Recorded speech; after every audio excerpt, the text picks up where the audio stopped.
世纪最后的美少女，是全日本的国民初恋，却2度闪婚3度塌房，甚至被曝婚内出轨米其林主厨广末凉子究竟如何把日语顶配的王炸剧本打得稀烂。1997年16岁的广末凉子凭借沙滩小子和悠长假期中惊鸿一瞥火遍全亚洲，她的短发虎牙笑起来的透明感直接定义了90年代末的日系美学。出道即封神的她手里捏的是日语最顶配的王炸剧本，可这颗明珠骨子里的叛逆早埋下了翻车的伏笔。1999年正值巅峰的她宣布入读早稻田大学文学部，这本该是美少女加学霸的加分项，可保送这2个字瞬间点燃了日本民众的怒火。外界质疑她花瓶玷污最高学府的声音排山倒海，面对质疑，她没有选择安抚，而是用一种更激进的姿态宣战。她顶着一头金发，穿着在当时看来出格的衣服去上课，把早稻田当成了秀场。她公然在课堂上睡觉，被教授点名后径直起身离去，留下满教室的错愕。那时的日语还裹着厚厚的国民滤镜，舆论非但没有骂她失格，反而把这种叛逆解读成个性，连媒体都追着拍她的早稻田辣妹日常，把争议变成了话题。这紧绷的状态很快就反噬了她。2001年，她在法国拍摄旅客背诵的清界刑警，竟闹出了睡衣狂奔事件。据传，她直接在巴黎的蒙马特街区大半夜穿着睡衣跑到大街上，抱着电话亭疯狂大哭。这一幕被当地居民拍到，发在了社交平台，剧组赶紧紧急公关，对外只说是她拍摄压力大，但没人知道那时的广末凉子早已被国民美少女的标签压得喘不过气儿。她急需一个出口，一个能逃离广末凉子这个沉重符号的出口。2003年，23岁的她在事业最顶峰时扔出了一枚炸弹，奉子成婚，嫁给名不见经传的模特冈泽高弘。在当时保守的日语圈，未婚先孕，下家穷小子，这简直就是偶像的自杀式操作。但对广末凉子而言，这更像是一场精心策划的逃亡。这段以逃离为目的的婚姻注定无法长久。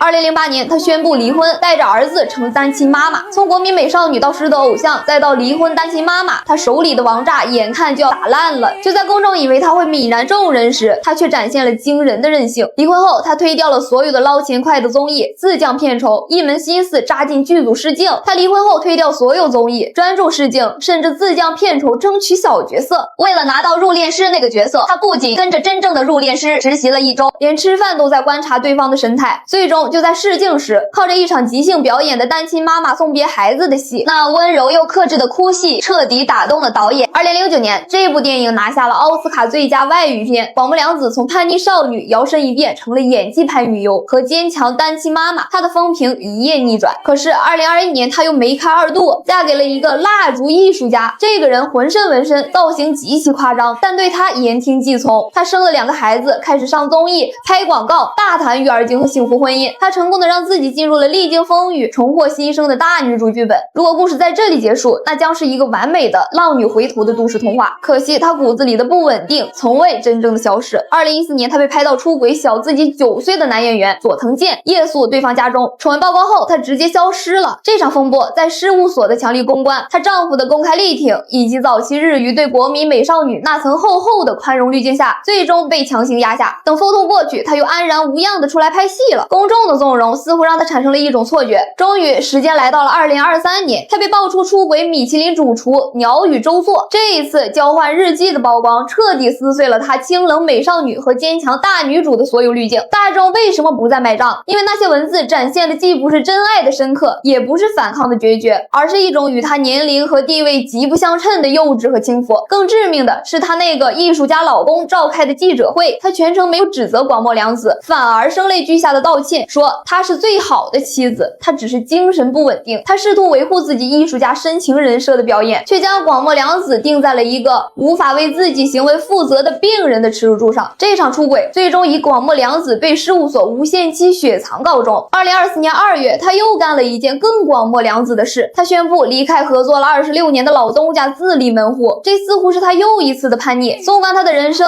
她骨子里的反抗到底是什么？与其说是恋爱脑，不如说是她对日语规训的公然反抗。早稻田的辣姨是对抗乖乖女的期待，奉子成婚是打破了偶像不能结婚的规训，但她没有刹住车。这种反抗最终变成了无底线的自我放纵。真正毁灭她的不是那几次出轨，而是她那份我这么美，做什么都会被原谅的致命天真，和那份我必须搞砸一切的毁灭性冲动。她用尽全力把天选之女的剧本活成了一场失格的大戏。她的故事也给所有人提了个醒，美貌是这个世上最靠不住的资产。当适量行凶成为一种习惯时，离翻车也就不远了。